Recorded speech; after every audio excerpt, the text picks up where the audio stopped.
we alive. From the mountains to the coast, we gon' bring that fire.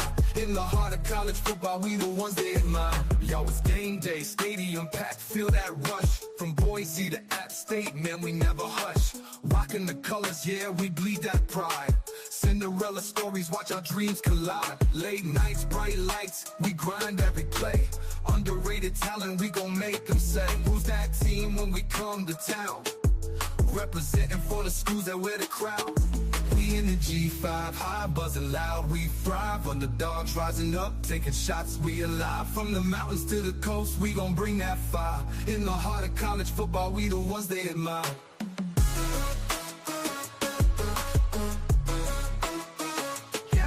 Yo, it's game day, stadium packed, feel that rush. From Boise to App State, man, we never hush. Rocking the colors, yeah, we bleed that pride. Cinderella stories, watch our dreams collide. Late nights, bright lights, we grind every play.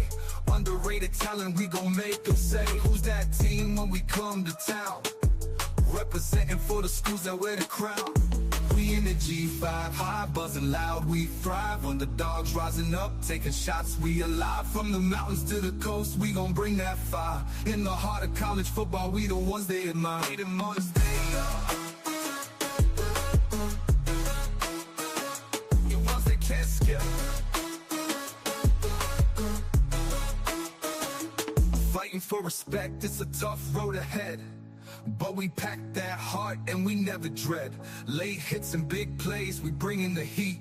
Watch out for the G5, we can't be beat. From the MAC to the Sun Belt, we don't back down. In this football jungle, we wear the crown. All the doubt is sleeping, but we making noise. In the G5 Hive, we the realest boys. When the clock's ticking down, we the ones that believe. One play, one chance, we gon' make them achieve. From the sidelines to the end zone, hear that roar. In the G5 Hive, we always wanting more. We in the G5 Hive, buzzing loud, we thrive. Underdogs rising up, taking shots, we alive. From the mountains to the coast, we gon' bring that fire. In the heart of college football, we the ones they admire. So raise your flags high, let them wave in the air. In the G5 Hive, we the squad that's rare. With heart and grit, we rewriting the script. In the world of college football, we the ones they can't skip. Yeah.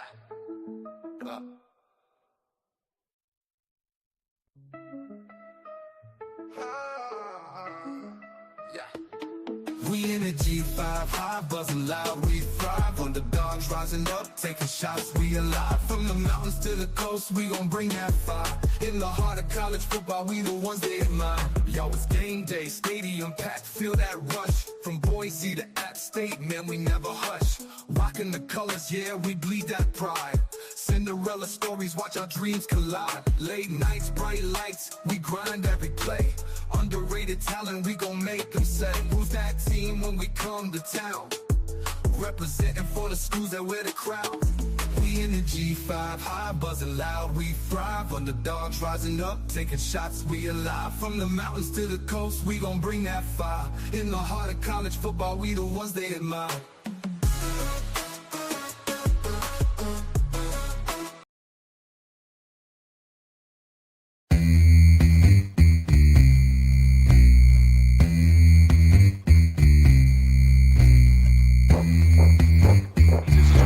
Gets out of a tackle, now turns on the Jets, up to the 30, the 20, 10, 5, Torrey Horton back to the end zone. 28-yard play, guess who? Body, up the middle, making another move, to the outside, 15, 10, end zone again. Keeps it, nice move by Brown, he's got space, he's got 6. 35-yard touchdown for Byron Brown, a record-setting night for the South Florida quarterback. Down so far, a little bit of a high snap. Jeanty right up the middle. Jeanty has room. Ashton Jeanty, give him 6. Second and long. Lagar tries to fit it in. Runnels, it does. Runnels stays up. The show's off his 4-3 wheels. Incredible effort for Runnels. The G5 Hive. All G5, all the time. Welcome to the G5 Hive Live. We are excited to bring you the G5 college football coverage you love each and every week. I am Luke, and I'm joined by my co-host, Justice. It's only taken all year long, but I've kind of figured out the finger pointing. I got it. We are only 3 subscribers away from 500 on YouTube, so wherever you are watching or listening to us, we would greatly appreciate you heading over to YouTube and hitting that subscribe button. The G5 Hive merchandise stores is now live. Link in the YouTube comments, as well as pinned to our X page in the bottom of the screen here. If you're watching us on YouTube, please hit that like and subscribe button like I mentioned earlier. And if you're watching us on X, please give us a follow, a like, and a retweet. And if you're listening to us in podcast form, please rate and review. 5 stars only. We don't want anything less than a 5-star. Just like everything that we give you each and every week, 5 stars, nothing less. What's up, Justice? What's going on, man? It's I don't know, it's kind of sad. Like the college football season's coming to an end. The transfer portal is in full swing. It officially opened today, and it's been kind of nuts. It's been really nuts. I mean, in particular, I would say Marshall has gotten hit really hard. I don't really know about their quarterback situation. The 3 quarterbacks I know on the roster all entered the portal, and so I wonder if it could be a situation like where Minnesota had last year, where I think they paid $20,000 to one of the quarterbacks just to play in the bowl game because they didn't have a quarterback. And we'll see if that's gonna play into them being able to play in the bowls. We'll talk about some of the bowl games later tonight, but it's my understanding with one of the teams, they've got players in the transfer portal, actually quite a few of them, but it sounds like the school is allowing them to play to choose. It's a team-by-team basis. I saw where some Sam Houston accounts said all the Sam Houston guys in the portal were planning on playing, or we're going to be allowed to play. Maybe that's a better way to say it. Because the school can allow it, and I guess it's up to the player whether they want to play or not. But, I know firsthand some schools don't allow it. Old Dominion is one of those schools. They're not in a bowl game, so you can't worry about that. But I know last year in our bowl game against Western Kentucky, Old Dominion did not allow anyone in the transfer portal to play in the game, and obviously Western Kentucky did because Caden Veltkamp was in the portal at that point. I believe there's all 5 starting offensive linemen were in the portal. So the Western Kentucky did allow their guys to play in the portal. It's a team by team basis. And I think sometimes maybe the team might want to say no, but they can't because they don't have enough players. I'm just thinking about the Marshall situation. They've lost a lot today. I don't think they've lost enough where they can't play. They don't have enough to play. Quarterback, I guess, would be the one position. But like Western Kentucky last year, you lose your starting offensive lineman, then maybe you don't have the depth after that. Or I'm sure you can produce a starting lineup, but then you probably have no backups, no reserves. Just interesting times. I mean, and I don't know what the NCAA could do about it because they can't change the timing of the portal because these kids want an opportunity to be somewhere in the spring, right? And that means they got to be enrolled in January. So, yeah, I don't really know what the answer is. I don't see it changing. I mean, folks say, well, they should just get rid of the bowl games. Yeah, that's never going to happen. The bowl games are about money, and it's not necessarily about the product on the field per se. And I don't see that changing anytime soon. The thing that's been interesting in this whole thing is like you said, the sheer, I think as of yesterday, maybe it was today, there's like over 600 players total in the portal. And like you said, like that's today's like when the portal actually opened. Almost think it's easier to like, hey, if you're going to stay put, can you tweet that out? Well, some players are. I was like, I'm just going to assume that everyone's going to the portal.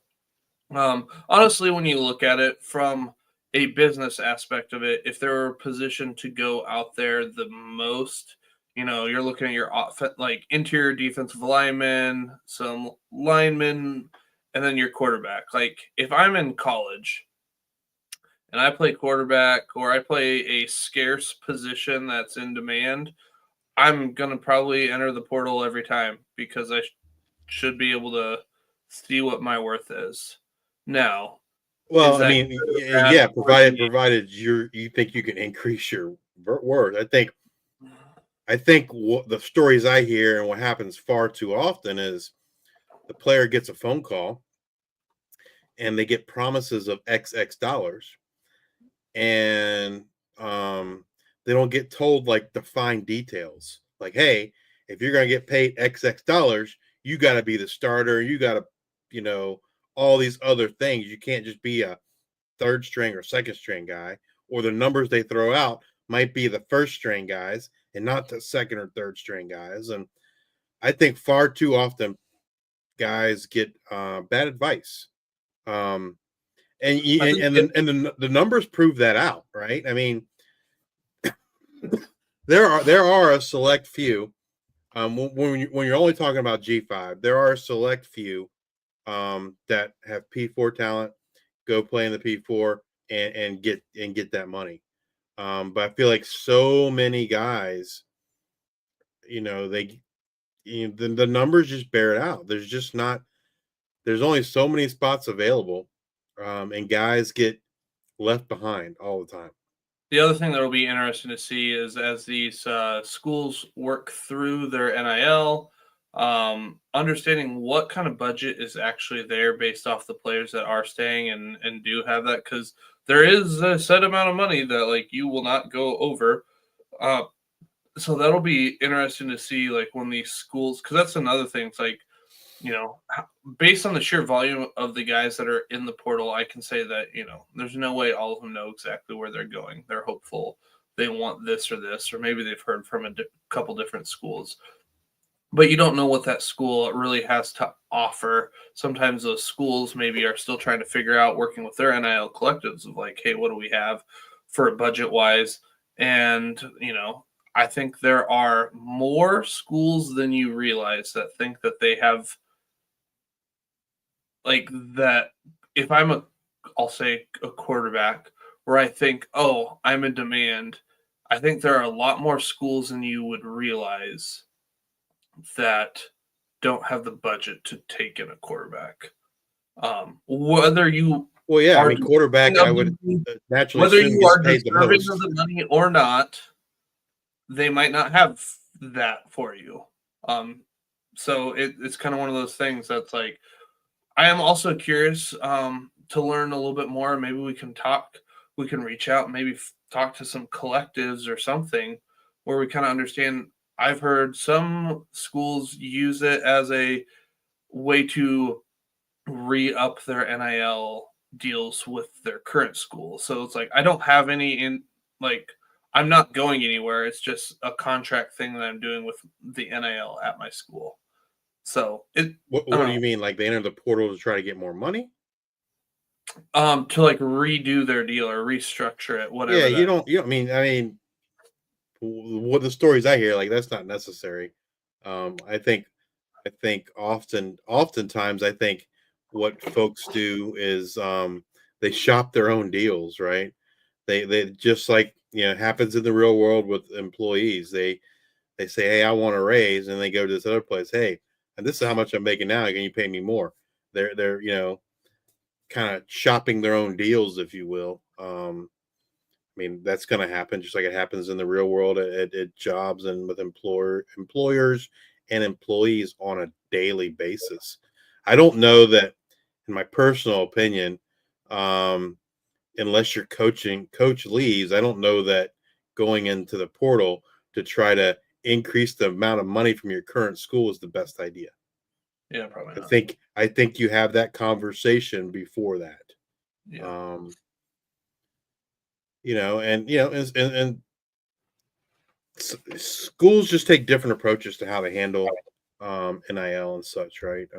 It's a learning process for them. It's becoming a business, though. I mean, we see it. You see it with the coaching changes, right? Teams hiring a GM. We just heard. I just read a tweet earlier today where Bill Belichick's being considered for the North Carolina job, and he basically said, college football is like the NFL now. And folks are setting up their structure just like the NFL because it's a business. At some point, I feel like there's got to be some limits, though, right? I assume that's going to come through in the form of a CBA and maybe something like that down the road. But like the current model, I think, is somewhat unsustainable in terms of how much you can pay. I mean, you hear the coaches talking about it nonstop now, right? Hey, if you want to keep these guys, you better start paying for it. Well, at some point, the fans are going to be like, yeah, no, we've given all we can give, and this is all we got, I don't know. Interesting times to be in. I know fans don't like the portal. As a fan, I don't necessarily like the portal. And basically you might have to rebuild a team every year, but I think we got to learn to live with it, right? It's not changing. Yep. So make the best of it and enjoy the moral of the story. Enjoy the players while you have them, because in many cases it's often just for 1 year. All right. Well, let's get to some of those players that had a great conference championship week. Our G5 Hive Players of the Week 2024 Conference Championship. My offensive player of the week, none other than quarterback Tyler Huff. Tyler Huff went 11 of 15 for 176 yards and 2 touchdowns through the air. He added 23 carries for 167 yards and 1 touchdown on the ground. That's right. Tyler accounted for 343 yards and 3 touchdowns. Tyler got things going for the Gamecocks with an opening drive touchdown pass to Sean Brown. After his second passing touchdown to Cam Vaughn, the Gamecocks didn't look back. Jacksonville State poured it on Western Kentucky as they won 52-12 in the CUSA championship game. Congratulations to Tyler and the Gamecocks. All right, my offensive player of the week for conference championships, quarterback Parker Navarro of the Ohio Bobcats. Parker played his best game on the biggest stage. He went 20 for 27, 235 yards, 2 touchdowns through the air, while adding 67 yards and 3 touchdowns on the ground. The 25-yard touchdown pass from Parker to Coleman Owen on the opening possession of the third quarter was certainly a thing of beauty. Parker led the Bobcats to their first MAC championship since 1968. Congratulations, Parker. My defensive player of the week for conference championships, linebacker Andon Thomas, Army. Andon turned in a strong performance this week with 8 tackles, 4 solos, 1.5 tackles for loss, and a big interception to lead the Black Knights to the AAC championship. Andon's interception in the second quarter was huge as it led to a Black Knights touchdown to extend their lead 21-0. Congrats, Andon. My defense player of the week, none other than safety Shea Oladipo, a.k.a. Boise Depot. Oladipo had a hell of a night for the Broncos, 21-7 win over the Rebels. Oladipo accounted for 10 tackles, 9 of which were solos. He had 1 sack and 2 tackles for losses. His sack came on UNLV's third drive of the game. Boise State had just scored a touchdown on Oladipo's sack, forced a 3-and-out, which helped with the momentum and, of course, the field position game. The play people are talking about is his 86-yard rundown of Kylan James to deny him a trip to the end zone. They later got in, but, took some time. But dude has a great motor. Congratulations, Shay, on the huge night. All right. What does the Swarm need to know? What are our news and notes, Justice? So most of this is all college head coaching news. We will go over portal stuff at some point in the future. In January, once things settle down, we know who's going where, all that kind of stuff. I will tell you, I feel like I am drinking from a fire hose with all this information, whether it's the coaching news, things getting ready for the bowl, players. It's amazing. Yes, Dave. Yes. Yeah, it was Tyler Huff. That was Luke's offensive player of the week. You can go back and watch it on YouTube. It'll be there. And then we also take the players of the week's videos are from this and cut it up into YouTube shorts. So if you pay attention to our channel, probably sometime tomorrow or Wednesday, you'll see a YouTube short praising Tyler Huff. We'll also do each day. We'll do tweets too. For our players. Yeah, so we tweeted that out. We tweeted the players of the week out to earlier today, and it's a good point. So we started on Sunday with our all G5 Hive teams. Sunday we tweeted out the all freshman team, the offense, defense, kickers, punters, as well as our offensive and defensive freshmen of the year. Today we went through the American Conference, so we sent out our all AAC team, offense, defense, kickers, and punters, and our offensive and defensive players of the year. Tomorrow is Conference USA. Wednesday will be the MAC. Thursday will be the Mountain West. Friday is the Sun Belt. And then it'll all culminate on Saturday. We tweet out our G5 Hive All-American G5 team. And we'll talk about them some point later in another show, but we wanted to go ahead and tweet those out. I think all the conferences have announced except for Conference USA. So ours, unless they've released it like tonight or early tomorrow morning, ours will actually release before the Conference USA releases theirs. The other conferences release theirs, I believe, over the weekend for most of them. I think is why I saw them. So anyway, stay tuned to our Twitter. If you're not, if you don't follow us on Twitter, on X, please follow us on X, and you'll see all the great G5 players from their conferences.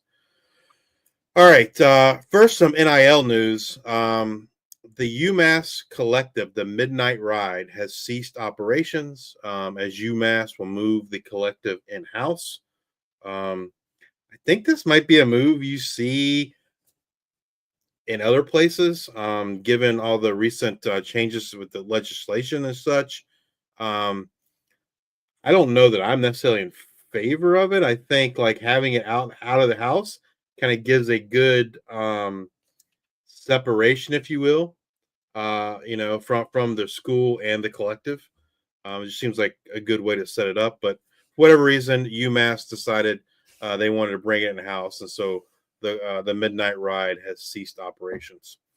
Now on to some coaching news. North Texas hires Sam Houston, defensive coordinator, Skylar Cassidy, as its new defensive coordinator. Sam Houston ranked number 1 in Conference USA in scoring defense. They were number 20 in the nation in total defense and 11th in pass defense.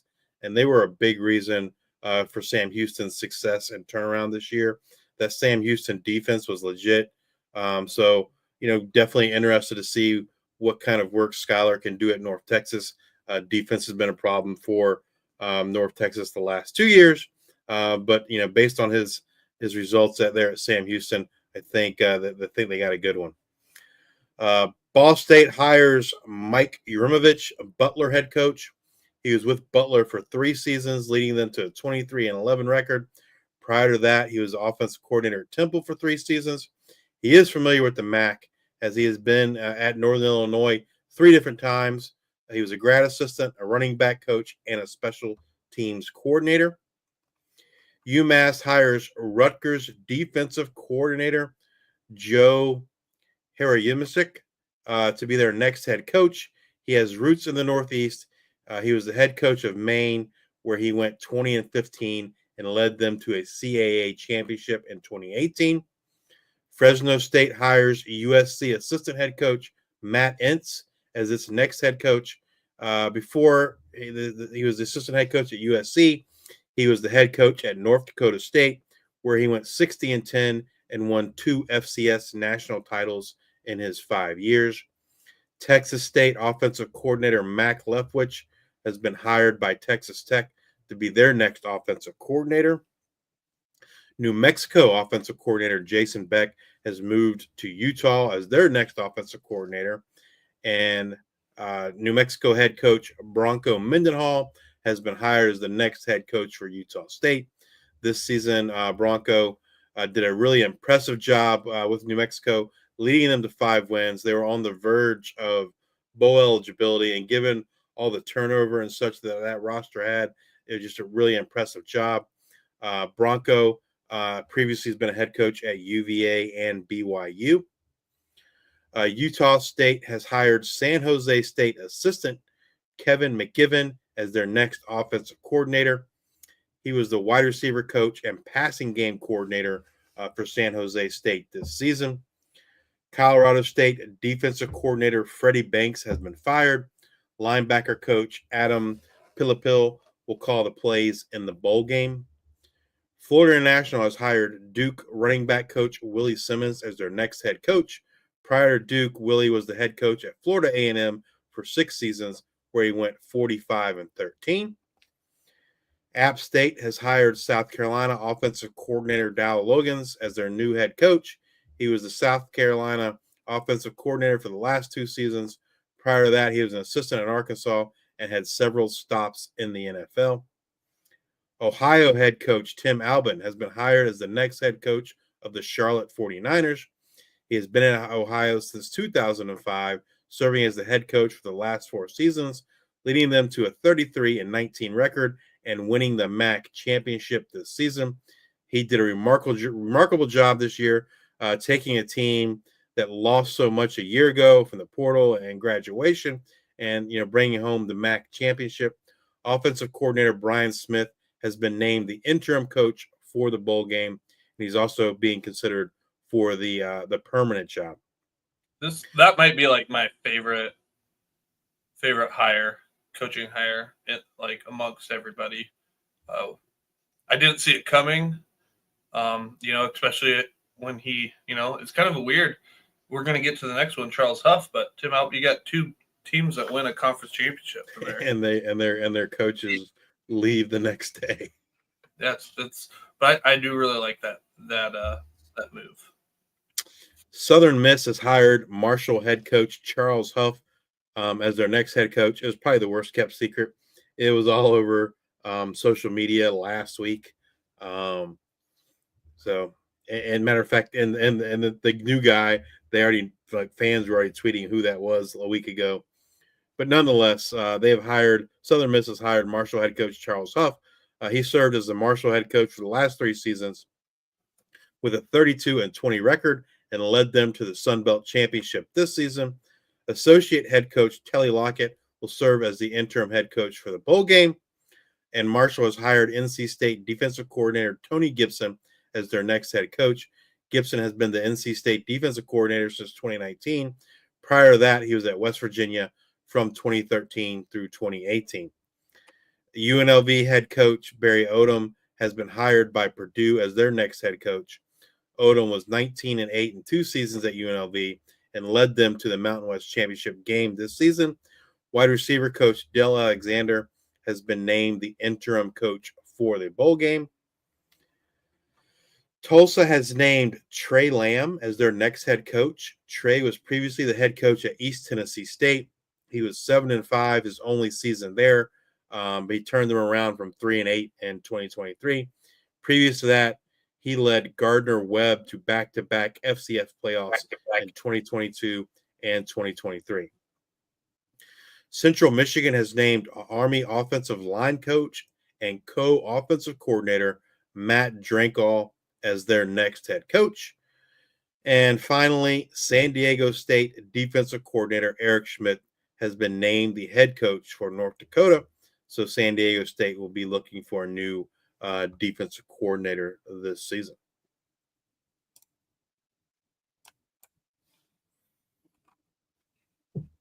All right, Justice, you got your breath? You good? If not, I'll go ahead. I'll take this. G5 in the AP top 25. Boise State moves up 2 spots to number 8 after beating UNLV for the 2nd time and winning the Mountain West Conference Championship. Army moves up 5 spots to number 19 after beating Tulane and winning the American Athletic Conference Championship.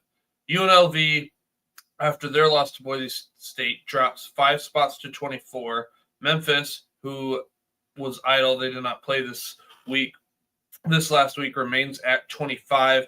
Others receiving votes, you had Marshall at number 30 with 8 votes, Ohio with 33 with 5 votes, Tulane 33 with 5 votes, and Louisiana 36 with 1 vote. College football playoff rankings. Boise State moves up 1 spot to number 9, gets that number 3 seed and a first-round bye. The bye in the college footballs, they will play the winner of Penn State and SMU in the Fiesta Bowl. Army moves up 2 spots to number 22. UNLV drops 4 spots to 24. Memphis remains the same at 25. What are your thoughts about Boise State first round bye? I think the number is like $8 million for pretty much $4 million for this first round, and then $4 million then for the next round already. And I remember, does that go to the whole conference, or does that go to Boise? It goes to both. I mean, it's some of it goes to Boise. Boise also, I think, gets like $3.5 million in travel assistance from the college football playoff, which goes directly to Boise. I think the committee got it right. I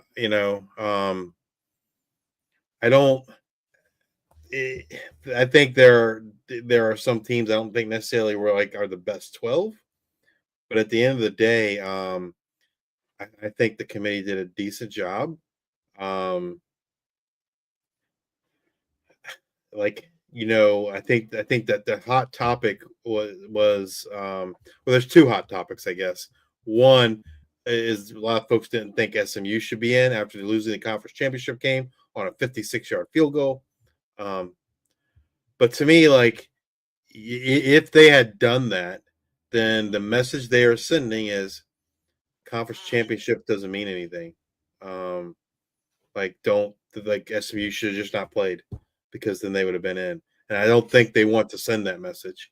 And so I think that was pretty strong. And then, for the people complaining about Alabama, well, don't get freaking blown out by Oklahoma, man. Like, you lost to Oklahoma. You have 3 losses. You lost to Oklahoma. You lost to Vanderbilt. Those aren't good losses. Oklahoma is a bad team. And it wasn't like it was a close game. Like, you got curb stomped. And so I don't necessarily think Bama should have been in. But I think all in all, the committee did a good job. The other complaint I've heard is folks are complaining that while they agree the conference championship should get in, conference champions should get in, that they shouldn't get a bye. And again, you can't do that, right? So let's just go. Let's think about this for a second. Let's say you're Oregon or Texas, and you're number 1 and 2, why would you play in the conference championship game then? If I'm because I'm gonna stay 1 and 2, I'm gonna get that bye. I don't want to play the conference championship and lose and not get a bye. And so, I think you have to reward those champions. Otherwise, again, conference championship doesn't mean anything, and teams will sit it out if you're just gonna give the buys to the top 4 teams. If I'm a top 4 team, what's the incentive for me to play? And also, you talk about SMU getting in with the conference championship loss. So then it also, I think, gives that precedent to do what you have to do to make your conference championship game. So I think that also kind of puts a little bit, because it's not like they had a murderer's row of a schedule. I think it kind of tells you, play whatever you have to, you don't have to schedule really hard. You don't have to schedule really hard games. Well, that's what people are saying to Alabama. But Alabama didn't lose. They didn't lose their conference games. They lost their conference games. You lost to Oklahoma and Vanderbilt. You didn't lose to South Florida and Western Kentucky and Mercer. That's not who you lost to. I heard Shane Beamer say the same thing. But again, he didn't lose to Old Dominion. He should have lost to Old Dominion. He didn't, though. but they didn't lose their out of conference games. They lost their conference games, and I don't know. I think at the end of the day, the committee, for the most part, got it correct. I don't know what else I would have done differently. Happy to see Boise State get to play in the Fiesta Bowl. Fiesta Bowl has been very good to Boise State. I'd love to see SMU beat Penn State, and then it'd be SMU and Boise State. Even though SMU is not a G5 anymore, they were a G5 a year ago, and so I'd love to see that. I'd love to see Boise, make it. If I'm picking who I want to see in the finals, I want to see Boise State Oregon Part 2. That was a fantastic game the first time around. Oregon won by, I think, 37-34. And that's what I would love to see happen again. Right. I would love to see the G5 got 2 representatives, but unfortunately, if Army had won against Notre Dame, I think that would have happened. If Tulane had not lost against Memphis and then lost against Army, I think that could have happened as well. But other than those two, I don't know that the G5 really had another shot besides those two basically winning out.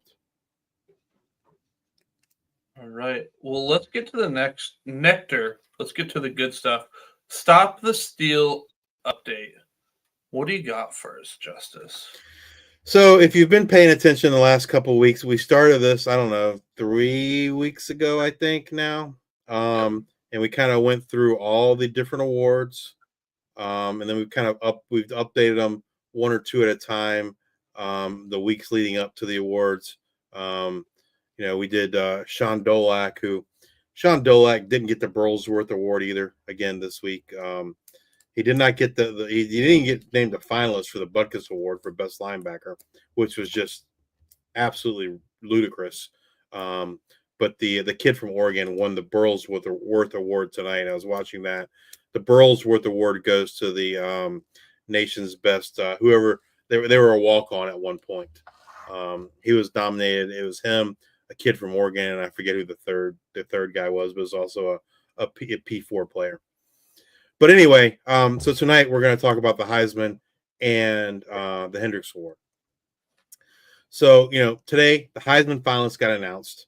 It's running back Ashton Jeanty, Boise State, wide receiver cornerback Travis Hunter, Colorado, quarterback Dylan Gabriel from Oregon, and quarterback Cam Ward from Miami. Personally, I think Bryson Daly deserved to go to New York. I would probably put him in over Cam Ward, I think. Or, you can make the case for Dylan Gabriel too. But that's not what happened.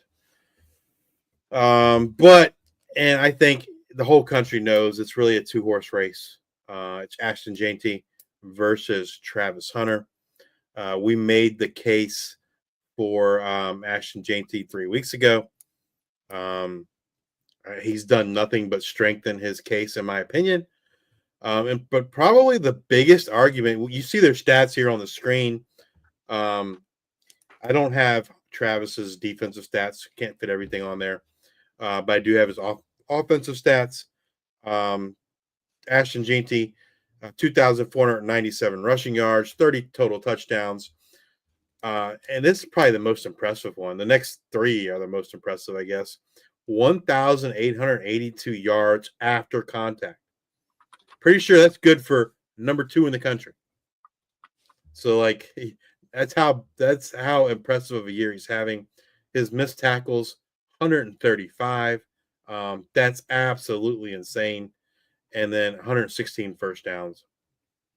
Travis Hunter, his receiving stats, 92 receptions, 1,152 yards, 15 touchdowns, 396 yards after the catch, 23 missed tackles forced, and 53 first downs. And he also plays defense. I think he has 4 interceptions on the year. But I think to me, what is the Heisman Trophy about? What is it for? It's for the best player in college football. And I guess you can define that a lot of different ways, but to me, this next question I've seen posed on social media kind of boils it down for me, and it to me is a resounding answer for who the best player in college football is. But Luke, if we were to put Ashton Jeanty on the Colorado Buffaloes, put Travis Hunter on the Boise State Broncos, do you think Colorado is now a playoff team? I think they're probably on the brink. I think probably yes, just because of the Big 12. I also think, offensive line goes into play a little bit. Colorado's offensive line just isn't that great. But then I think we see Ashton Jeanty get used in a different way that he got used here. I think we see him being more utilized as a receiving back and catching balls out of the backfield and maybe lining up in the slot a little bit.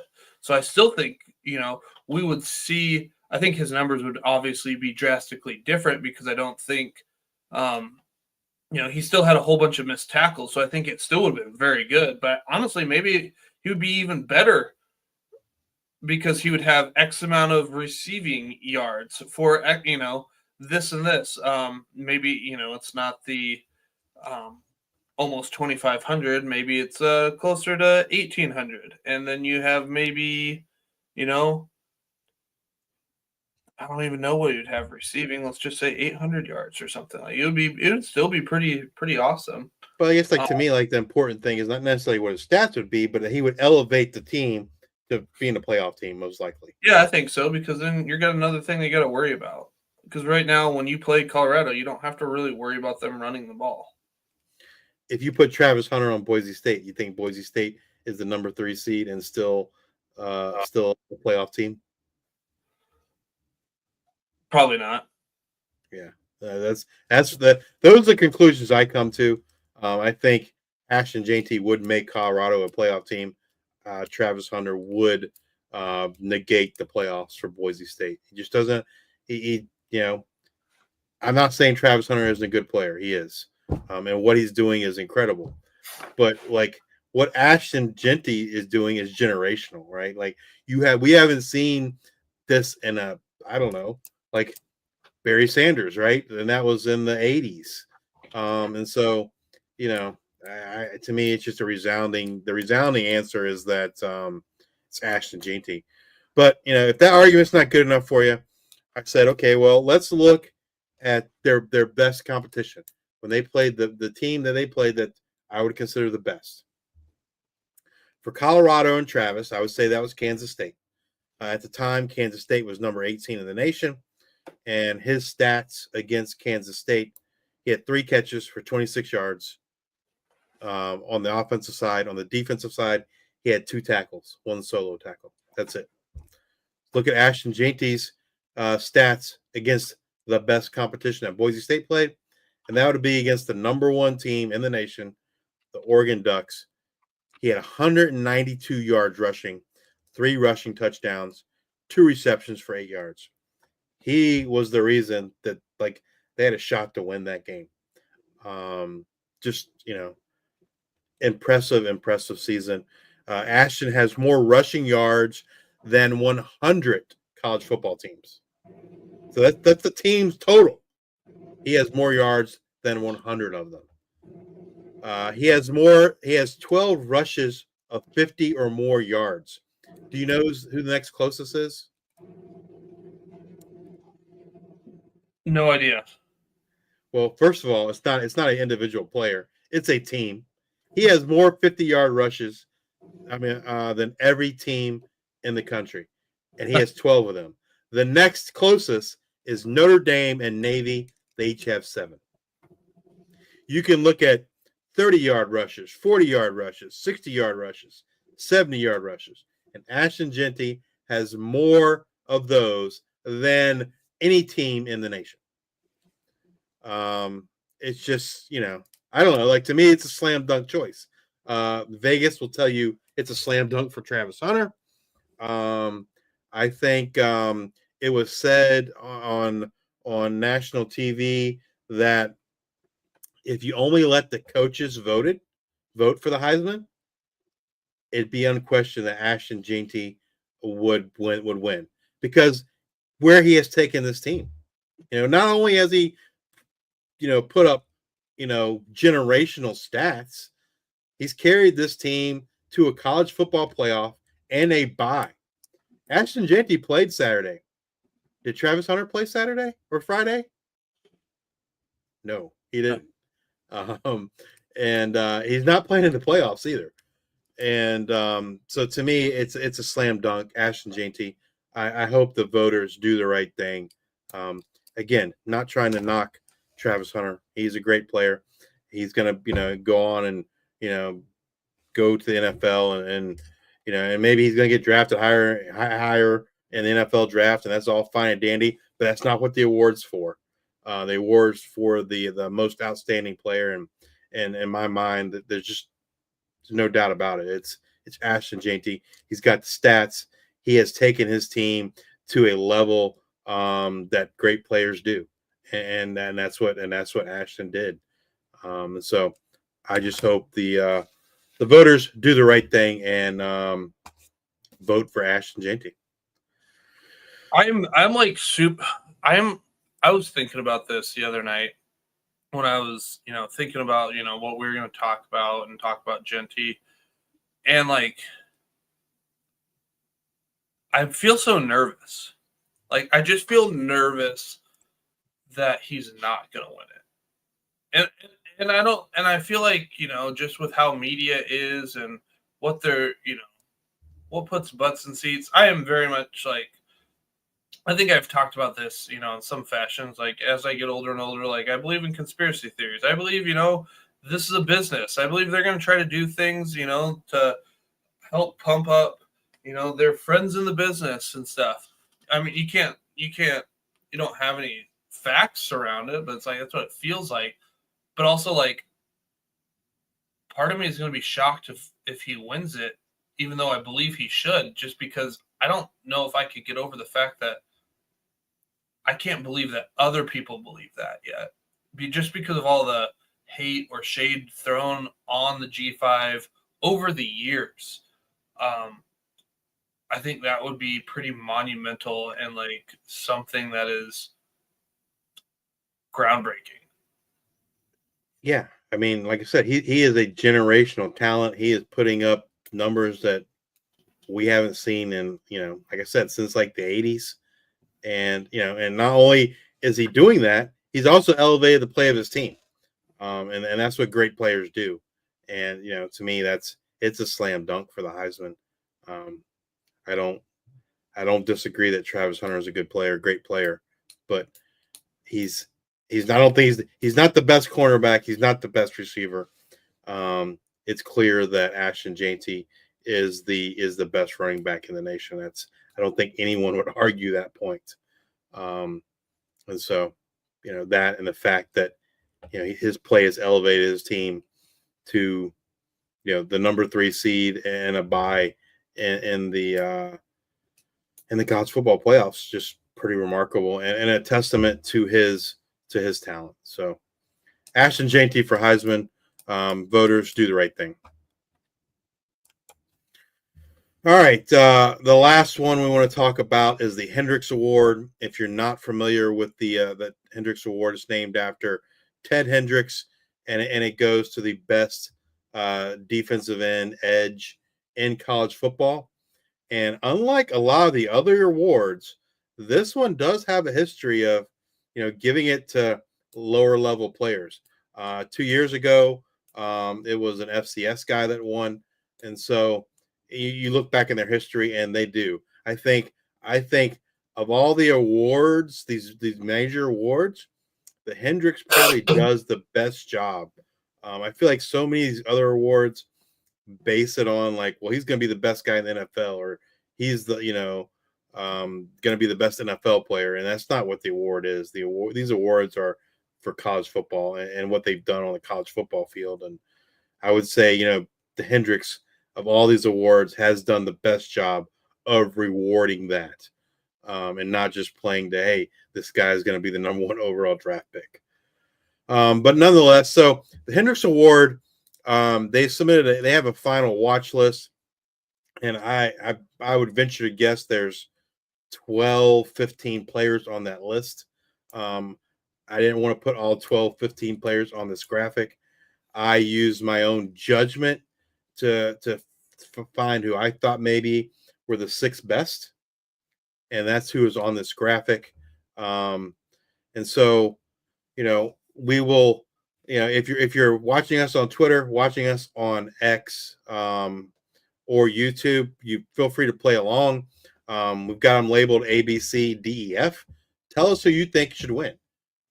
Player A has 60 tackles, 37 stops. So stops are defined by 3rd and 4th down stops, where you're stopping the opposing offense on 3rd and 4th down.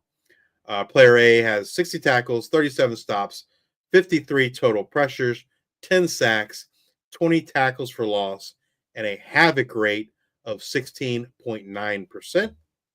That player has that's the top havoc rate in college football. Player B has 80 tackles, 42 stops, 61 total pressures, 16.5 sacks, 21 tackles for loss, and a havoc rate of 14.2%. Player C has 84 tackles, 48 stops, 63 pressures, 17 sacks, 23 tackles for loss, 16.3% havoc rate. Player D has 43 tackles, 34 stops, 49 total pressures, 16 sacks, 19 tackles for loss, havoc rate of 14.6%. Player E, 60 tackles, 38 stops, 39 pressures, 12.5 sacks, 19 tackles for loss, 11.3% havoc rate. And finally, player F has 54 tackles, 35 stops, 49 pressures, 11 sacks, 19 tackles for loss, and a havoc rate of 15.9%. So if you're watching us, chime in the comments. Who do you think should win the award based on these stats for the best edge rusher, the best defensive end in college football? Luke, who would you pick? C. Yeah, to me, like, it kind of boils down to really, I think, 2 guys, probably B and C, right? I mean, they're kind of head and shoulders above everybody else when you look at all the stats. Yep. I mean, I would tell you 80 tackles from a defensive end, that's pretty damn impressive. You don't see that very often. And the stats show that, right? Not to see these other 4 guys aren't deserving, but just look at their tackles. Like, it's like, it's like C, I'm like 84 tackles.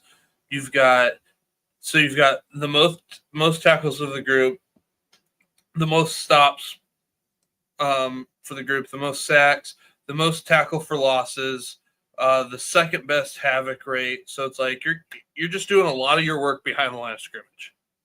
Yeah, absolutely. Or at least all right. Yeah. I will say 2 of these players on this list are G5. The rest are P4.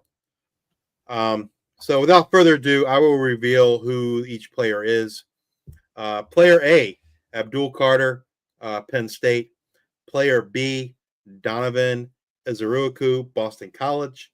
Player C, Mike Green from Marshall. Player D, Antoine Powell-Ryland, Virginia Tech. Player E, Trey White, San Diego State. And player F, TJ Parker from Clemson. To me, it comes down to between Donovan and Mike Green, and I give the nod to Mike Green. Like you said, he's either number 1 or number 2 in every category, every statistical category. From a defensive end standpoint, just a all-around impressive season. Someone that folks didn't know about before the year, right? Unless they watched us. We talked about Mike Green, I don't know, back in early July, late June. We talked about Mike Green. He was a breakout player for the Thundering Herd this year, and boy, did he break out, but he broke out in a big way. So just another reason to continue to listen to us in the offseason. We talk about guys like Mike Green that you folks may not know about. But, I think his resume, stands out above the rest.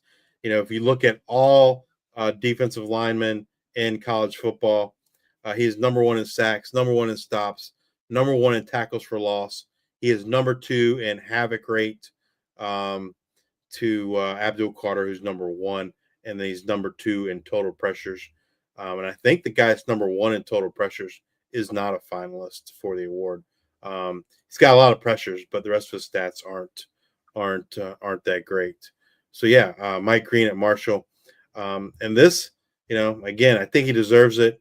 And the Hendricks has done a great job in years past of truly, finding some guys that aren't necessarily well known or in the public eye, and they've done a good job of recognizing the best defensive end in the past. And hoping this year is no different, and then we get to see Mike Green raise that trophy. I believe it's the 15th when they're doing all those awards. Is that right? I think, Luke, December 15th. We've talked about it a couple times, but I think it's December 15th when all those awards will get announced. So, Mike Green for the Hendricks.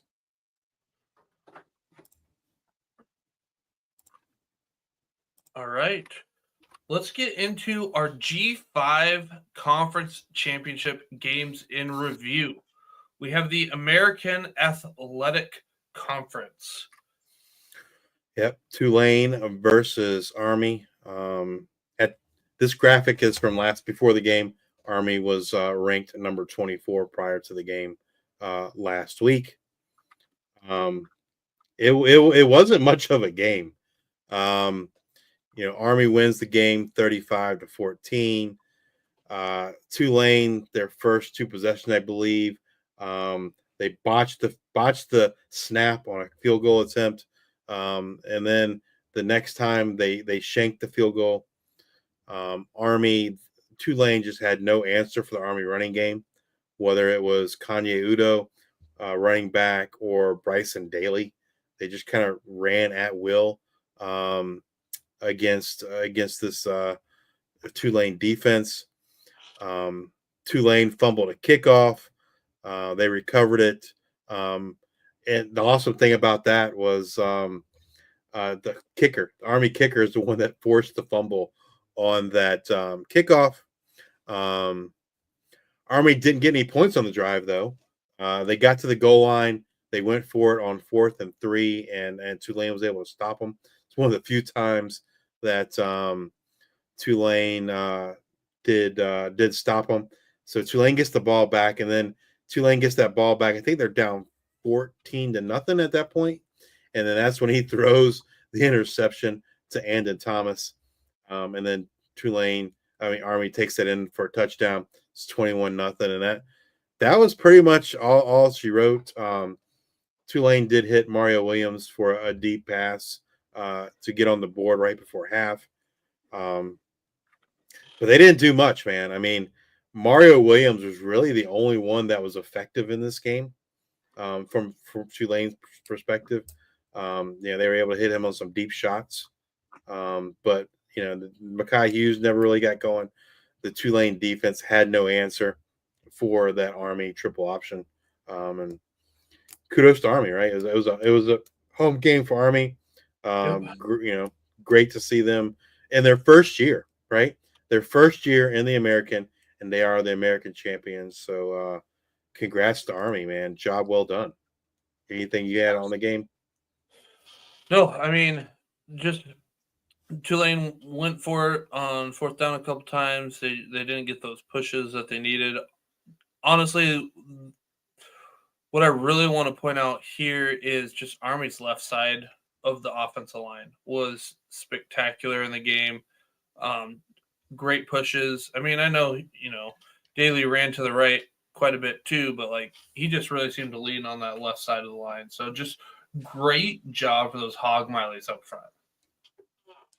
Absolutely. Congrats to Army Black Knights. All right. Conference USA. We have a matchup between Western Kentucky and Jacksonville State. Jacksonville State wins 52-12. Anything that you want to highlight from this game?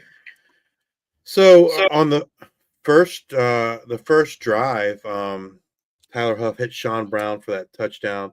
Sean Brown got injured he had to get carried off the field. He did not return in the game. So stay tuned to see if his availability for that bowl game.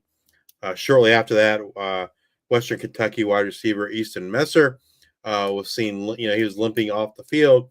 Easton Messer was able to return, and then it was the Jacksonville State running game and turnovers for Western Kentucky. Caden Veltkamp, they were driving and he fumbled the ball. Jacksonville State did not turn that into points. But the Jacksonville State defense just played really, really well. They harassed Veltkamp all night long. Later on, he threw what I thought was a pick. They overturned it. I really don't know how they overturned it, but they did. Definitely looked like an interception to me. That was near the end of the second quarter. And then later on that drive, Jacksonville State got a face mask on what was going to be the last play of the game. It was going to be a Hail Mary attempt by Caden Veltkamp. The guy that was sacking him grabbed his face mask. And so instead of there being a failed Hail Mary and a sack, they got 15 yards and they kicked a field goal. But at the end of the day, they were just too much Tyler Huff. Trey Stewart had a great game too, but it was Tyler Huff was the reason they won that game. He was injured. He had a brace on his knee, but he carried that team, especially early on. The first possession of the second half, Veltkamp got sacked again and fumbled, and Jacksonville State recovered that and took it in. And yeah, I mean, to me, the story of the game was Tyler Huff, and then how that Jacksonville State defense just harassed Veltkamp. I mean, they were in his face all night, whether they were sacking him, causing him to fumble the ball, him to make quick decisions. They just really, I mean, they were getting after Caden Veltkamp. He had a really rough night, and it was, it wasn't much of a game. It was all Jacksonville State. But so kudos to the Gamecocks. Great game.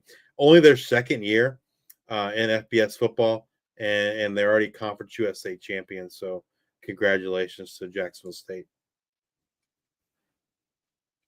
All right. Our Mid-American Conference Championship game, the battle for the bricks in the MAC Championship game, Ohio versus Miami of Ohio in Detroit. Your offensive player of the week, Parker Navarro, has a great game. Why don't you just talk to us about it, Justice? Yeah, I mean, again, this wasn't much of a game either. Ohio, I think if you just looked at statistics, you would say this was not Parker Navarro's best game. But if you watch this game and you watch other games, this, in my opinion, this was by far Parker Navarro's best game that I've seen him play. He was like a magician out there. I was just so impressive, through the air, on the ground. He was just making plays constantly. It's just truly incredible performance by Parker Navarro. That second quarter, I believe Miami had the ball for 1 minute and 38 seconds. That's it. Ohio thoroughly dominated that second quarter. The Ohio defensive line was dominating. We had been giving praise to Miami the last few weeks, right? Their defense did not play good the first half of the season. The second half of the season, they really turned it on. They played really well. But the defense that showed up in that MAC championship game looked like the Miami defense from the first half of the season. They did not look good at all. There was a crazy play in the game, and Ohio's taking the kickoff. Coleman Owens runs it back. He almost gets a touchdown. He gets tackled like on the 8-yard line, and on the process, I think it might have been a punt. It might not have been kickoff. It might have been a punt return. He fumbles. He fumbles and on the 10. Miami recovers the fumble. Well, there's flags on the play, and the announcers initially announced it's a blindside block against Ohio. Well, first of all, the referees didn't call it a fumble on the field. They said he was down. It was pretty clearly a fumble, but they called him down. And so they go to review the play. They do say that he fumbled and Miami recovered. However, the penalty was against Miami, not against Ohio.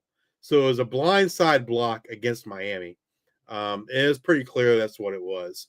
They showed the replay. It was clearly a blindside block. The Miami fans were all up in arms. And basically, what ended up happening, it was a do-over. And so they kind of got Ohio got saved at that point. And after that, man, it was over. Ohio just dominated in all aspects of the game. Miami offense could never really get going. That Ohio defense played lights out. So congrats to the Bobcats, their first MAC championship since 1968. Again, Parker Navarro, Shea Taylor, those are probably the two standouts. Anthony Tyus had a good game as well. Coleman Owen. Yeah, interested. Coleman Owen and Parker Navarro still have eligibility. Anthony Tyus, I believe, is out of eligibility. But I haven't seen any portal announcements for Ohio, and so my gut tells me they're going to give the job to the OC, and they're going to be able to keep most of that team together. So, kudos to the Bobcats on the MAC championship. Bobcats just losing their whole team again, after what just happened, man. Yeah, it'd be rough, but I think in this case, I think they're going to keep them. So, all right, our Mountain West Conference championship game, UNLV versus Boise State at Boise State. Boise State wins 21-7. What were your big takeaways from this one, Justice? I mean, first, hold on. You've been giving your opinions here. I'll start, then I'll send it to you. Right. Boise State wins 21-7. We get Jeanty has the huge 75-yard run at the end of the first half. Pretty much honestly, I would say if I were to highlight this for somebody, it was Boise State's defense. We could have gone with our defensive players a week and just picked Boise State guys. Yeah. It's Shea Oladipo, Trey Benefield. They did great. Why am I blanking on his name? Number 7. He was the cornerback that covered Ricky White. Oh gosh. Yeah, he was just he didn't have the stats, but he washed out Ricky White. That he was a huge part. Jeremiah Irby had a great game too. That's not he wasn't the one on White, but it was Amarian McCoy. Great game. UNLV just had zero answers for Boise State's pass rush. UNLV's offense looked discombobulated.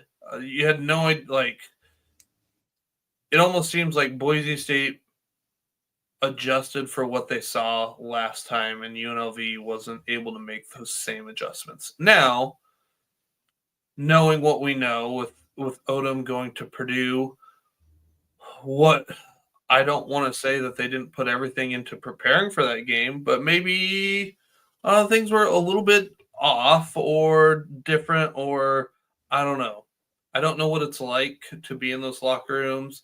If players knew, when he was doing these deals, etc. But who knows?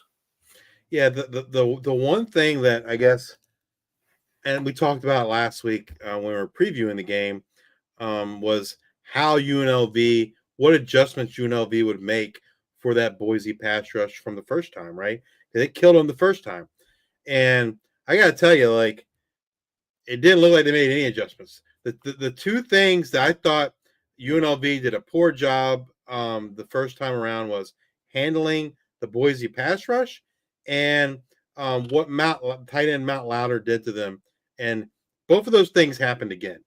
And so I don't know like why, but that was a little surprising to me. And maybe it's just, they just couldn't, they did not have an answer for that Boise State defense. They couldn't really run the ball. They had 2 long runs, right? The one you mentioned, the Oladipo ran him down, and they had another one they ran in for a touchdown. But other than that, they didn't really have much offense going at all. Especially in the half. They were harassing Haj Malik Williams all night, and they did it all without Alexander Tubner. Yep. And he's their starting safety. They thought maybe he would play, but he just couldn't give it a go.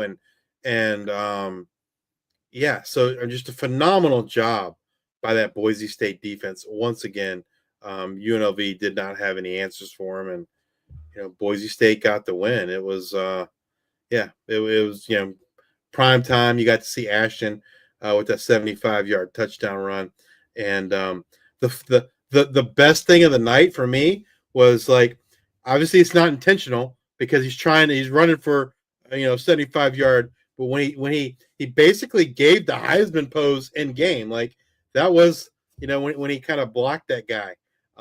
That's definitely not intentional in terms of his mind, like, oh, let me strike a Heisman pose. It was a natural flow of the game, and so it was just awesome. And I tell you, if you did not get to hear the post game comments from head coach Spencer Danielson and the players, I don't know. I thoroughly enjoyed it. That team and those players, they play the game the right way. Utmost respect to them, and they deserve all the accolades and awards they get, and they deserve that bye. And so, kudos to Boise State. An awesome season. Looking forward to them representing the G5 and the college football playoff, because I think they have a great shot to win some games and make it to the championship. And I hope they do. All right. Well, let's move over to our Sun Belt Conference. We had Marshall versus Louisiana. Marshall wins big, 31-3. Braylon Braxton played very well in the game. Jordan Houston, 17 attempts for 117 yards and a touchdown. For Marshall, Chapman played a big role. He was 8 for 86 and a touchdown. The big thing here was Chandler Fields was injured on the 4th series for Louisiana. At that point, it was 7-3 in favor of Marshall. He was thrown in on a 4th down, and they were kind of in this no man's land. Can't really punt, can't really hit a field goal. It's 4th and 2. They go for it. He gets 1 yard. It's turnover on downs. Marshall then goes and gets a field goal, and the 3 plays for 7 yards. So then Marshall gets a field goal. Then Louisiana goes 3 plays for 7 yards. They punt. Then Marshall gets a touchdown. Then the backup or the 3rd-string quarterback at that point, and then throws in an interception. And then they go to half. It's 17-3. But it felt like so much more. You're already down your starting quarterback. Fields has gone in there, played pretty well. It's a pretty tight game, 7-3. Then he gets hurt. If I'm remembering correctly, if I watched a lot of football, and there were some injuries at the quarterback, but I think it was kind of looked like a collarbone injury, possibly. They were already without starter Ben Wildridge, who got injured 3 games ago. Yeah. So then, they were able to hang tough there for a little bit, and then it was just kind of like they're not moving the ball. Marshall's scoring. It's 17-3 at the half, but it just felt like this uphill battle. Louisiana only got 111 more yards in the second half, and it was just like too much going on. Marshall just almost seems to be this team of destiny this year as they march their way through the Sun Belt. Like, just the football's an odd-shaped ball that bounces every which way, and they just seem to get every bounce. You know, you've got the JMU game last week that they do the fake field goal. I mean, that game had everything. You had all these injuries kind of in the offensive line going into the game, and it didn't matter. Marshall gets the win. Yeah, I mean, it was they dominated that game. So congratulations to the Thundering Herd. And I think what's even more remarkable is all the stuff they dealt with in the week prior, right? Like all the stuff about Coach Huff leaving to go to Southern Miss. Said it's like the worst kept secret in the world. But these guys pulled together and got a conference championship and did so in convincing fashion. So kudos to the Thundering Herd for that win. And then we got a comment in the YouTube section by Emex 711. Where can I watch the Heisman ceremony? So it's on, it'll be broadcast on ESPN, 8 p.m. Eastern, Saturday, December 14th, which is this coming Saturday. So Saturday, ESPN, 8 p.m. Eastern is when it starts. Usually, I think, lasts like an hour, right? So if you're just trying to see who won, I probably wouldn't tune in until, I guess, like after 8:30. But 8 p.m. Eastern, ESPN. This Saturday. All right, well, let's get into the games this week. We've got Army versus Navy. This is for the Commanders Cup. Both Navy and Army have beaten Air Force, so the winner of this game will be the Commanders Cup champion. And while both of these teams are in a bowl game, this is undoubtedly their bowl game, right? Like this is a huge game. Every single year it'll be on CBS, 3 p.m. Eastern on Saturday. You don't want to miss it. It's always a fun game. It's in Landover, Maryland. I have not checked the weather. Sometimes we get some snow in this game. I have not checked the weather report for Landover on Saturday to see if there will be any snow, man. But, regardless of records, and both Army and Navy this year have both had a great season. But you can always throw records out the window when these two play, just like any rivalry, right? And it's always a great game. Saturday in Landover, it will be 45 degrees for a high. So no snow. No snow. No snow this year. But two awesome teams. The uniforms, they always have special uniforms this game. They've been all over social media this week. They look phenomenal. Just a great way to end, quote, the regular season, so to speak. With the winner getting the Commanders Cup. All right, so let's get into some injuries before Justice gives you the names to know. Navy, there are no major injuries. Navy has been without Blake Horvath for the last couple weeks. We expect to see him return. So Navy full strength. Army will be down a couple nose tackles. It looks like Cody Harrison-Miller and Jacob Teote look to be out for Army. All right, players to know. We'll start with the Army offense. They're led by their quarterback, who we just named our American Athletic Association Offensive Player of the Year today, and that's Bryson Daly. Bryson has 877 yards passing, 8 touchdowns. He does most of his damage on the ground. He has 1,480 yards rushing, 29 rushing touchdowns. He is tied with Ashton Jeanty in terms of rushing touchdowns. That's kind of he's the leader of that offense. It rolls through him. Kanye Udo, their running back, over 1,000 yards this year. So they had two players over that 1,000-yard mark. Udo with 1,064 yards and 10 rushing touchdowns. And then, also on the offensive end, Noah Short. He has 533 yards rushing, two touchdowns rushing, and then he has 16 receptions, 313 yards, and 3 touchdowns through the air. Those are kind of the key pieces for Army when they have the ball. We'll go over to the Navy defense. They're led by linebacker Colin Ramos, led them in tackles this year, 110 total tackles, 3 sacks.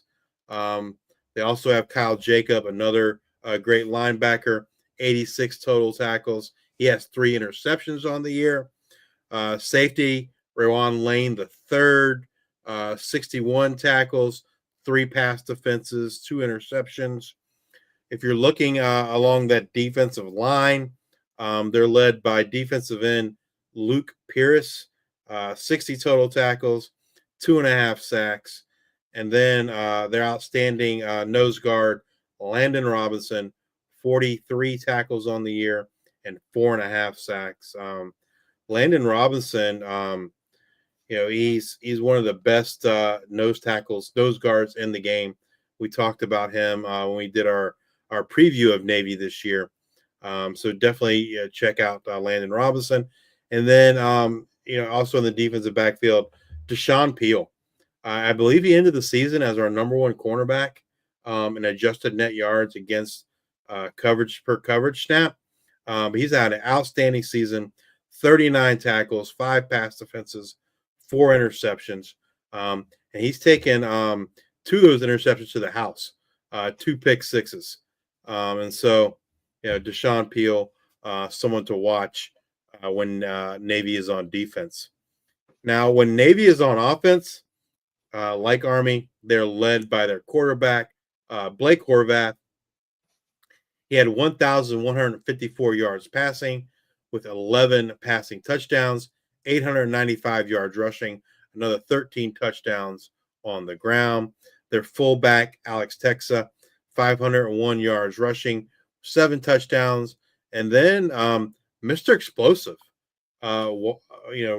slot receiver, running back, Eli Heidenreich.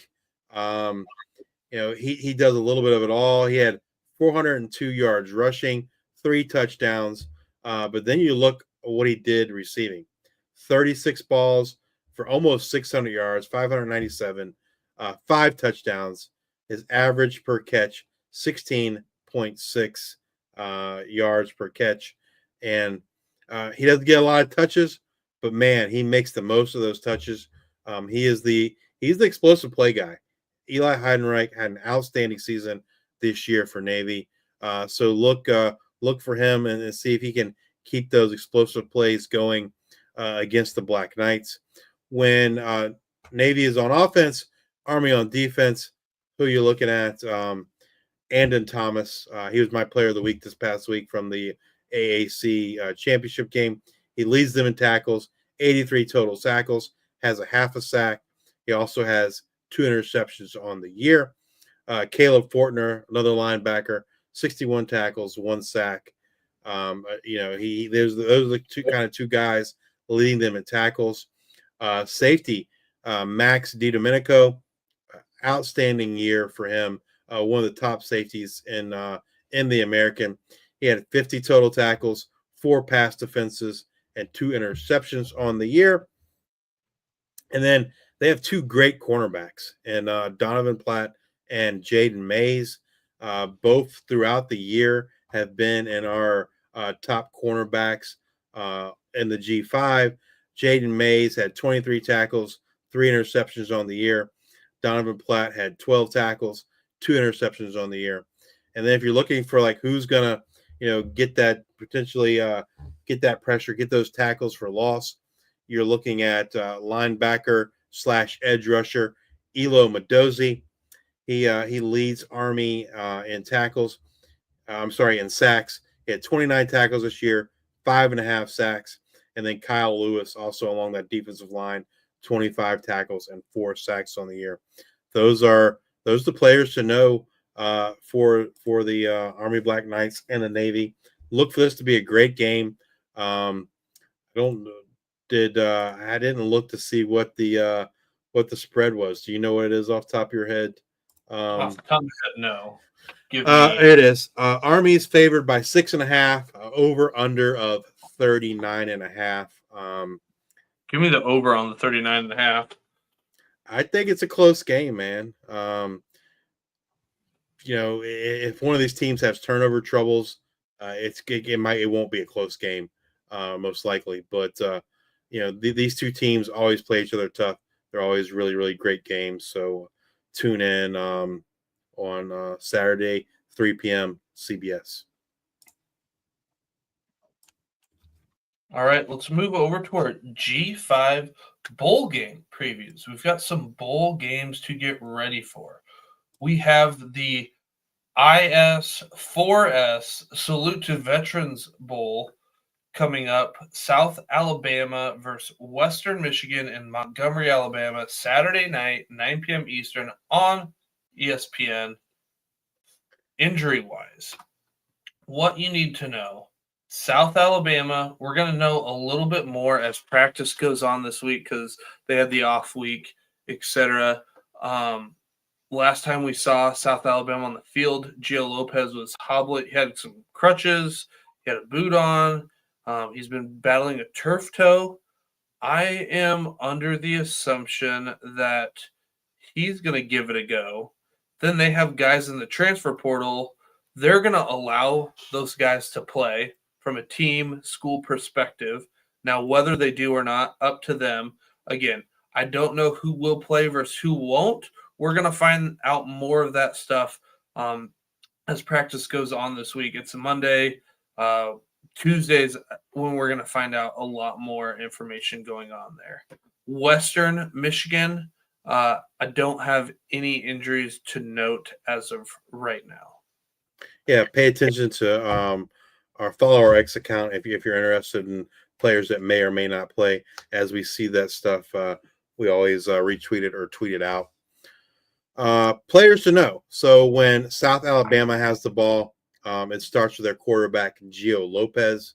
If Gio Lopez is not able to go, then it would be Bishop Davenport. But Gio Lopez, he means a lot to this team.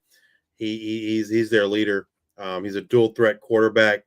He has 2,559 yards passing, 18 passing touchdowns on the year. On the ground, he has 465 yards rushing and 7 rushing touchdowns through the year. They've been they're running back. They take a committee approach, and they've had 2 running backs that had outstanding seasons this year. And Fluff Bothwell, true freshman, was on our G5 all freshman team, and then Kentrell Bullock. Fluff Bothwell is in the portal. Whether he plays or not, we don't know. My gut says he's probably not going to play. I wouldn't expect him to play. And that just would mean more carries for Kentrell Bullock. But they both had outstanding years. Fluff Bothwell, 832 yards rushing, 13 touchdowns. Kentrell Bullock, 701 yards rushing and 6 touchdowns. So if Fluff does not play, I personally don't expect him to play. I just think we'll just see more Kentrell Bullock. And then when they're throwing the ball, Jamal Pritchett. Jamal Pritchett's had an outstanding year. One of the best receivers in the G5. He had 91 receptions, 1,127 yards, and 9 touchdowns. He's clearly their number one option, but they have capable number 2s and number 3s, and Jeremiah Webb and Devin Vosen, friend of the show. And so South Alabama is a fun team. If you haven't watched them, hopefully Gio Lopez is healthy because when he is healthy, this is a fun team to watch. He's dynamic. They got playmakers at running back, playmakers at receiver, and so I look for South Alabama to just kind of pour it on offensively. When South Alabama has the ball, the Western Michigan players to know, they're led on defense by linebacker Donald Willis, their leading tackler this year. 99 tackles, 1 sack, 4 pass defense. They're also led by safety Tate Hollick, who actually just got approved for another year and says now he will return in 2025. He has 78 tackles and 4 interceptions on the year, so he's great in coverage, great in run support. And then their cornerback, Balil Cone, a great cover guy. He actually got invited to the Senior Bowl. He had 63 tackles, 7 pass defenses, and an interception on the year. And then if you're looking for the guy along the defensive line that's going to cause problems, well, I would tell you that's Corey Walker. He's their leading sack guy this year with 5.5. But Corey Walker is in the transfer portal. No idea if he's going to play or not. Other guys to know along the defensive line: Mason Nelson, 2 sacks, Ontario Thompson, 1 sack, and then a guy that hasn't had a sack on the year, but was a high level recruit at Louisville, transferred to Western Michigan in the offseason. And perhaps if Corey Walker doesn't play, we'll see some more playing time for Popeye Williams. When Western Michigan has the ball, it starts with their quarterback, Hayden Wolf, 2,214 yards passing with 17 touchdowns. He is not a runner. He's got negative 112 rushing yards. In college, they count sacks, lost charges of sacks against the rushing. He is not a runner at all. But they have a trio of running backs, all more than capable of busting out, having a huge game. Jaden Nixon, the transfer from Oklahoma State, 874 yards, 12 touchdowns on the year. Jalen Buckley, the redshirt freshman, had an outstanding season a year ago, 657 yards, 8 touchdowns this year. And then Zahir Abdul-Salam, 567 rushing yards and 3 touchdowns. That's their offense really goes through their running game. They will look to get those guys running. When they are passing the ball, their number one option is receiver Kenny Womack. He had 34 catches for 456 yards and 8 touchdowns on the year. And their second option, their number one red zone option, tight end Blake Bosma, is in the transfer portal. Again, no idea if he's going to play. No idea if Western Michigan is going to allow their players to play. But that Blake Bosma would be a huge loss for this offense. He led them in receptions with 37, was second in yards with 403, and was first in receiving touchdowns with 6.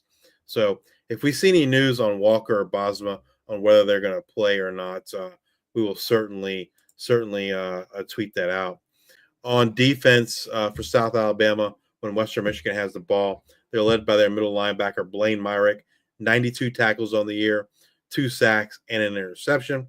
And then they got an outstanding secondary led by Jaden Vosen, 75 total tackles, 5 interceptions on the year.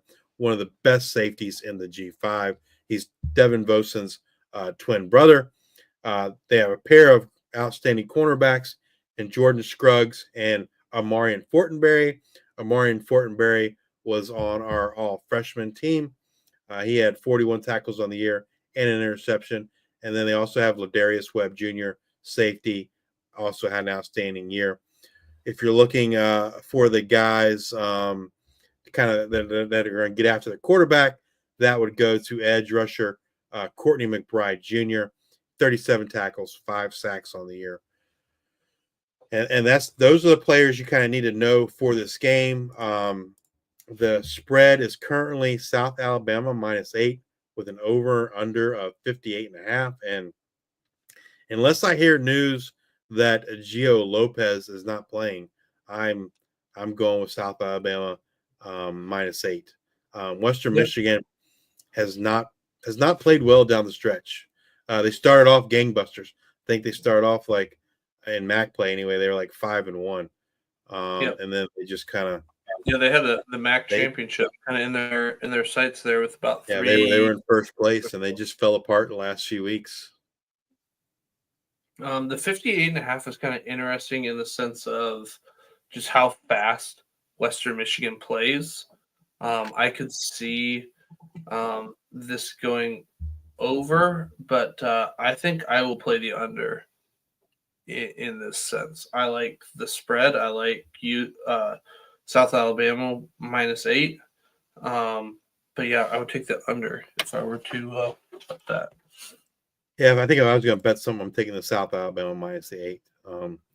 Because I think that over under really depends on which Western Michigan team shows up, right? And what if there are opt-outs, who those opt-outs are. Right. Yeah. I mean, like, I don't actually, I guess the way I think about it, I don't ever expect the transfer guys to play. That's kind of how I approach things, but who knows what they're going to do or what the school wants them to do. So stay tuned. If we see that news, we will certainly post it on our X account. All right. Well, let's get to the Scooters Coffee Frisco Bowl. In this one, we have Memphis versus West Virginia. That's going to be Tuesday, December 17th. So I know typically we would talk about this next week, but then if you're listening to us late, you might miss this. I mean, it is an 8 p.m. Eastern game or 9 p.m. Eastern game, but we did wanted to get out in front of it. So Memphis versus West Virginia. Injuries heading into this one. We are a G5 only podcast, believe it or not. So it is, I don't have many contacts in the P4 realm. Did my best, but I got nothing for West Virginia. Memphis-wise, I'm like, all right, G5. They're G5. I know how to do this. Reached out. They look to be at full strength heading into the game. Looks like people, like no one's got high draft grades. Seems like people are going to play. I expect the normal Memphis team to be out there. Yeah. And so when Memphis has the ball, who do you need to know? Quarterback Seth Hennigan, 4-year starter, a great player for the Tigers, 3,208 passing yards, 23 touchdowns on the year. He's not really a dual threat, but he can run it. He has 129 yards and a rushing touchdown. If you're looking for the guy running the ball, that's going to be none other than friend of the show, Mario Anderson Jr., an outstanding year, his first year and final year at Memphis, 1,292 yards rushing, 17 rushing touchdowns. They feed him and they feed him a lot, and you know he most times he comes through for him. And then the other guy I wanted to highlight in that backfield, who was just electric in their last game against Tulane, Greg DeRosiers Jr., 180 yards rushing, 2 touchdowns, 19 catches, 151 yards, and 4 touchdowns. And if you watched them against Tulane, like Tulane could not stop Greg DeRosiers Jr. He was just explosive multiple times that night. And so be interesting to see, like, if they use them in that same way and they get those same explosive plays against this West Virginia defense. When Memphis is passing the ball, they're led by Rock Taylor, wide receiver, 61 catches, 834 yards, 2 touchdowns. But they have a great number 2 and number 3, and Demir Blakumsa, who had 557 yards and 5 touchdowns, and Kobe Drake, 484 yards and 1 touchdown. And then even tight end, Anthony Landfear, 379 yards and 4 touchdowns. Memphis, from a pure talent standpoint, one of the best in the G5. They were a preseason favorite to them, and Boise, I would say, were the 2 top teams in terms of who they thought, who everyone thought would get that G5 bid to the college football playoffs. The season hasn't necessarily gone as well as Memphis would hope, but they've played great as of late. They thoroughly dominated that Tulane game, and like you said, all these guys are expected to play in the bowl game. So when Memphis has the ball, looking at this West Virginia defense, They're led by safety Anthony Wilson Jr. He led them in tackles this year, 95 total tackles. He also had 3 pass defenses and 2 interceptions. Their leading linebacker, Josiah Trotter. You say, hey, that sounds familiar. Yeah, that's Jeremiah Trotter's son. He had 93 tackles on the year and an interception. He's in the transfer portal. Again, I tried looking to see if he was going to play. I didn't see anything that said he was or wasn't going to play. Personally, I don't think he will play. It's not likely that he will play. So that's going to leave a lot to linebacker Trey Lathan, 72 tackles on the year, 2 sacks. If you look along that defensive line, the guys getting after the quarterback, it starts with T.J. Jackson, their number 1 sack guy. He had 38 tackles in the year, 6.5 sacks. And then Sean Martin, 18 tackles, 3.5 sacks. Those are the 2 guys that wreak havoc in that backfield. Now, when West Virginia has the ball, it's led by quarterback Garrett Green. He had been banged up. He did play in their last game. If Garrett Green does not play, I expect he will. This is his final game in college. Personally, I don't think he has much of an NFL future. So I kind of expect, if he's able to play, Garrett Green will play. If Garrett Green's not able to play or sits out, then it'll be Nico Martial. But Garrett Green on the year, 1,972 yards passing, 13 touchdowns. He is a dual threat, 656 yards on the ground, and another 5 touchdowns. And Nico, he's played a couple times this year, and if he plays, he can run the ball as well. Not necessarily as dynamic a runner as Garrett Green, and I believe Nico's a lefty. Garrett Green is a righty, I'm pretty sure. Yep. When they're running the ball, they got 2 outstanding running backs. Jaheim White, kind of the more explosive guy. C.J. Donaldson, the bigger back. Jaheim White led them in rushing, 872 yards rushing, 7 touchdowns. C.J. Donaldson Jr., 651 yards and 9 touchdowns. When they're going through the air, they're led by wide receiver Hudson Clement, 570 yards, 5 yards, and 3 touchdowns.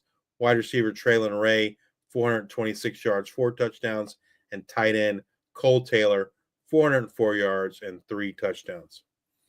When West Virginia has the ball on offense, looking to the Memphis Tiger defense, they're led by one of the best linebackers in all the G5.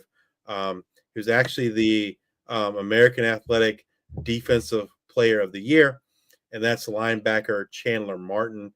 94 total tackles, 7 sacks, 4 pass defenses, and an interception on the year. Just phenomenal season for Chandler Martin. Certainly expect to see him playing in the NFL. They have a great secondary too. They have 2 great cornerbacks, and Kobe Minor and Davion Ross. Kobe Minor, 30 tackles on the year, 5 pass defenses.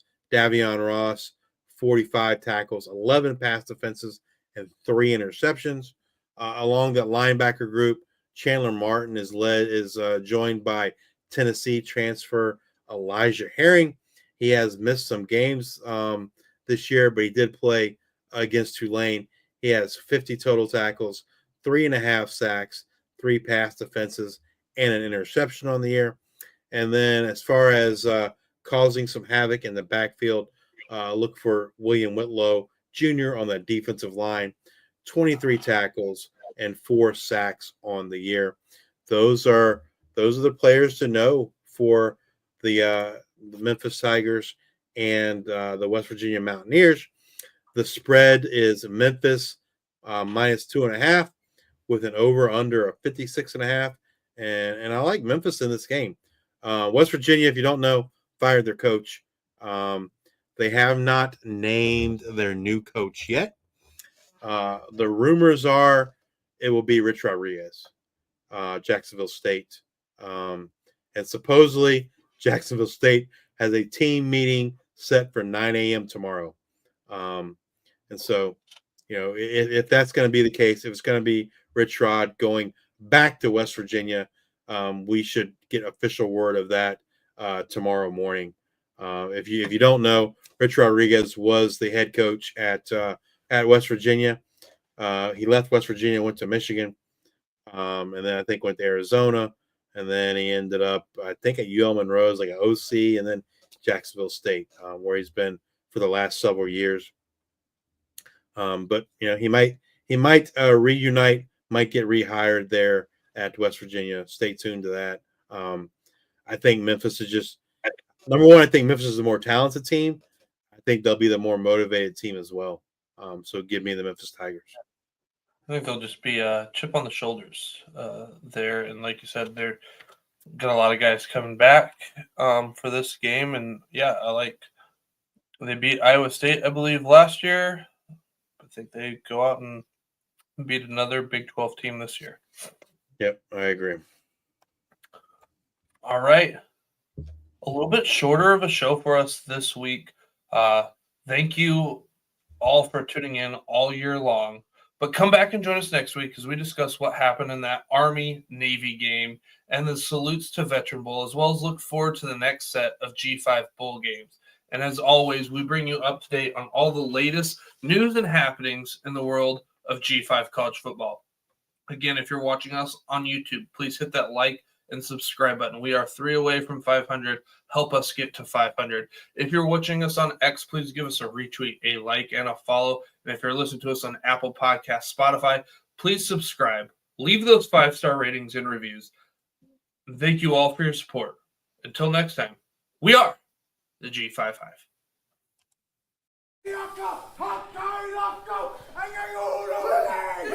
Hive.